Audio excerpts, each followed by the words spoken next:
Il est tard. La lumière tamisée d'un café enveloppe la salle d'une chaleur douce. Deux amoureux se tiennent la main sous la table, leurs regards complices dansant dans l'intimité de l'instant. Ils rient, partagent des silences pleins de sens, et le monde autour d'eux semble s'effacer. Leur amour est discret, un trésor qu'ils protègent des regards indiscrets, non par honte, mais par choix. Ils n'ont pas besoin de crier leur bonheur sur les toits, car il vit dans ces moments volés, dans ces gestes simples qui parlent plus fort que des mots. Mais imaginez une autre scène, une ruelle sombre, un rendez-vous furtif. Les mêmes deux personnes, mais cette fois, leurs regards sont nerveux, leurs gestes contenus. L'un baisse les yeux lorsque quelqu'un passe, l'autre murmure un « pas maintenant », à peine audible. Ce n'est plus de la discrétion, c'est un secret, un amour camouflé, comme une faute qu'on ne peut assumer. Le cœur bat, mais il est lourd, chargé du poids d'une vérité qu'on n'ose pas révéler. La discrétion, c'est choisir de préserver son jardin secret, de cultiver son amour à l'abri des jugements. C'est une bulle que l'on crée à deux, un espace où l'intimité devient sacrée. Le secret, lui, est une cage. Il enferme, il étouffe, il transforme l'amour en une ombre qui ne peut exister qu'en cachette. L'un est un choix, l'autre une fuite. L'un est une force, l'autre une faiblesse. Quand on aime, on ne devrait jamais avoir à se cacher derrière des excuses ou des « c'est compliqué ». La discrétion protège, mais le secret nie. Et un amour nié n'est qu'un fantôme, une promesse jamais pleinement réalisée. Picturez un parc en automne, les feuilles rougeoyantes tombant doucement autour d'un couple qui marche main dans la main. Ils ne s'affichent pas, ils ne posent pas pour une photo parfaite à poster en ligne. Ils sont simplement là, ensemble, dans la lumière douce du jour. Leurs rires s'entremêlent au bruissement des feuilles, et lorsqu'un ami les croise, ils sourient sans détourner le regard. Ils n'ont pas besoin de s'expliquer, car leur amour est une évidence. Cet amour-là ne cherche pas les projecteurs. Il n'a pas besoin d'être validé par des likes ou des commentaires. Mais il n'a pas non plus peur d'exister. Il vit dans les regards échangés, dans les mots doux murmurés, dans la fierté de dire « nous » sans hésitation.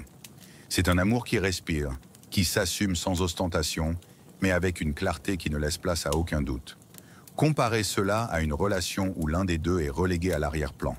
Les mots sont pesés, les gestes calculés, comme si aimer était un crime à dissimuler.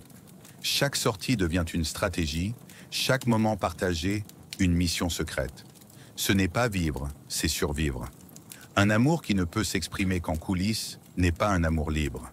Il est enchaîné à la peur du regard des autres, à l'incapacité de celui qui aime à reconnaître la valeur de ce qu'il a. Un amour réel ne se plie pas aux attentes du monde, mais il ne se plie pas non plus à la honte. Il trouve son équilibre entre l'intimité choisie et l'authenticité assumée. Dans un restaurant animé, un couple célèbre un anniversaire. Rien d'extravagant, juste une soirée à deux, des bougies vacillantes et des sourires qui disent tout. Lorsqu'un serveur plaisante sur leur complicité, ils rient ensemble, sans gêne. Ils ne ressentent pas le besoin de se justifier, car leur amour est une fierté, pas un fardeau.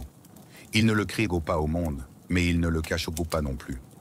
Leur lien est une force, une vérité qu'ils portent avec assurance.